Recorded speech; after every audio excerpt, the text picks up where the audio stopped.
Good morning and welcome to World Talks. It's getting colder and even more costly. Interrupted Russian gas supplies via Ukraine have been causing serious concerns for Central Eastern European countries.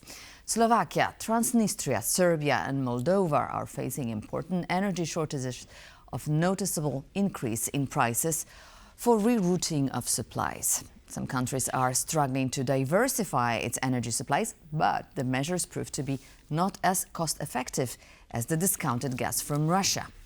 What impact will these implications have on the political scenes? To discuss these issues, I'm joined by Eusebiu Slavitescu, former Romanian diplomat.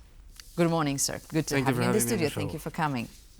So Moldova no longer receives gas from Russia. Yeah. And electricity from its neighboring region of Transnistria.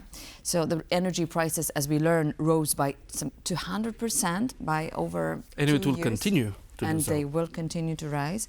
So as the country is heading for elections, what can the pro-European and simply pro-Ukrainian political parties manage to build a resilient stance? How can they do it? Also taking into account public disappointment. Yeah. So while Transnistria is fully dependent on Russia, on free Russian gas, Moldova, if in 2022, before the starting of the full-scale Russian criminal, brutal and illegal invasion on peaceful and sovereign Ukraine, and language matters. That's why I'm putting it. Absolutely. If it was 100% dependent on Russia, well, now Moldova is 100% independent on Russia. So it can be done if you want it. And Moldova is not like the most, wealthy nations. It's a pretty, except Moldova has very good friends. Whether we talk about the United States of America or the European Union or neighboring Romania, which makes the whole difference. Because Romania, as of October this year, it's Europe's biggest gas exporter, followed by Germany, and then I think it's Holland. Anyway, so we have the power to help. And throughout these years, Moldova truly diversified. Although Moldova, up until the pipeline was cut off, was taking around 70% of its electricity from Transnistria, because why not? Since the Russian gas is for free, they were having a better price, right? But why does Russia chose to exploit this decision that Kiev took? So it was Kiev who cut off the pipeline, right? And they were aware of it. Zelensky said so since 2023. So it's not coming out of nowhere. They knew it's going to happen. Everybody knew it's going to happen. And thanks God it happened. To some extent, this decision is another Independence Day for the entire European Union, right? Absolutely. Because what Russia knows, and they know how to do very well, they are the best, is to weaponize everything. Especially the energy policy. Exactly. And it has done so in the past 20 years. It's not like it's coming out of nowhere. No, it has done. So the decision to exploit this crisis by Kremlin doesn't come out of nowhere. It's totally expected. The Transnistrians knew it. Again, let's not refer to Transnistria, Tiraspol, the so-called local government. Let's be very clear about this. We are talking about Kremlin, Kremlin's playbook, and Kremlin's hand. That's it. So what are the choices now? Now, since Moldova has diversified so much that it has the capacity overnight to switch with neighboring Romania, although the price won't be the same. Exactly. So this is one of the reasons why Russia is fully exploiting this in a very sort of criminal way. Because remember, we have almost 500 residents right now with no schools, no kindergartens. The entire local economy stopped because it's fully dependent on free Russia gas, right? So while we know Russia doesn't really care about people and never has, to be honest with you, these people are suffering. But why? What are the stakes here?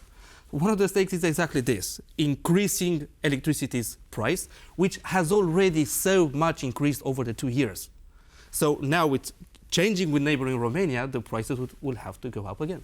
Exactly. You don't have to explain it to us, probably, but to the Transnistrian Moldovans, right? Yeah. And so I wonder who is going to be blamed for the whole situation, because the blame is clear. That's the second reason why Russia does this. How this narrative blame. Exactly. How the politicians will try to explain it, and are they able to explain the whole difficult situation? While I know the Transnistria narrative, right, the Kremlin's narrative, is to put the blame on Chisinau. Simply because the margins for the next parliamentary elections at the end of this summer are so slim that even 10,000 votes can make the difference. And again, remember, Maya Sandu won the elections with diaspora's vote. Exactly. If it wouldn't have been for that, she would have lost. So the margins are so slim. So that's why Russia gives so many resources, so much money, so much, because the stakes for Russia are enormous, and they want Moldova really badly. And again, Transnistria, it's exactly what Russia did with energy, with Germany, and with everybody, weaponize it. So what's going to happen with Transnistria right now? You're talking about the quite dire situation, right? It is. Well, they only have two choices, to be honest. What's going to happen, who knows? Nobody knows. So either they accept Chisinau's hand, and Chisinau's hand has been given. The European Union, everybody wanted to step in. Because to be honest, European Union can cut checks as much as they want. We have that power.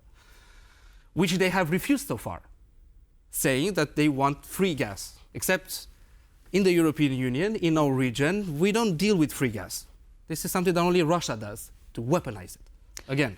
All right. So I would also like to ask about Serbia, because Serbia is also in a very difficult situation as Azerbaijan stops gas supplies, and simultaneously Serbian oil and gas company NIS gets hit by EU or US sanctions due to its majority Gazprom's ownership. So what direction, in your mind, Alexander Vučić is going to take? Well, we have known that Alexander Vučić is it's a smart politician, and he always liked to take the winner's side. And if until some while ago Russia was seemingly the winner's side, well, it doesn't really look like that anymore. I mean, the losses they have in Ukraine, it's just huge. Their economy is almost falling down, and it cannot sustain. And when you have an incoming American presidency that comes very strong, on a very powerful position, well, Serbian president, I think he takes his side. So not to mention, he also wants to some extent to get more close to the European Union. So in order to do that, he knows that from our partners, from the Americans, he has to take off this dependence on the Russians. And this is probably what's happening right now. I mean, is it a coincidence? One day the US administration takes the very harsh sanctions, right? Targeting specifically this, oil. Why the US administration only took them now, that's another conversation. And the next day, Azerbaijan halts. I think it's a matter of a few weeks. It's not going to, and the Azerbaijan said so. They will probably retake, but let's not forget, Serbia's main company, it was overwhelmingly, stocks was held by Russia.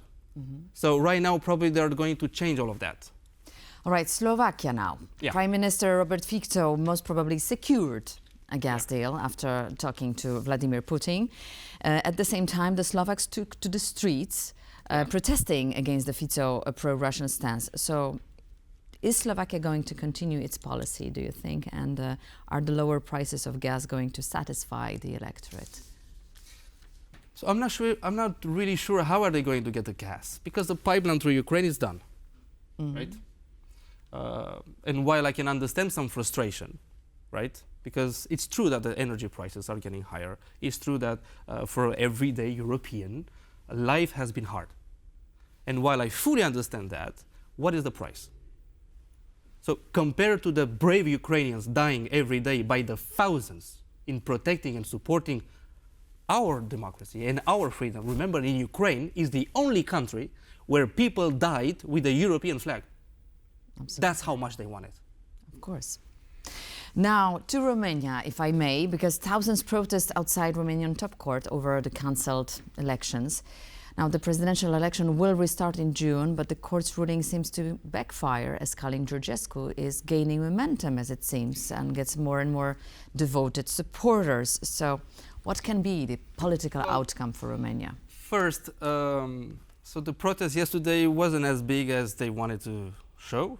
I think there were around 40,000 people, which is still something because, yes, a good portion of electoral, they are sort of lost, if not very angry. Because, okay, cancel election, which is already incredibly dangerous. It's already a step that nobody has ever done before. Exactly. Romania is the first to do so. Absolutely. Right? It's a controversial measure, right? And it is. So while I fully understand their frustration, what I don't understand is why after we cancel the election, why don't we have resignations?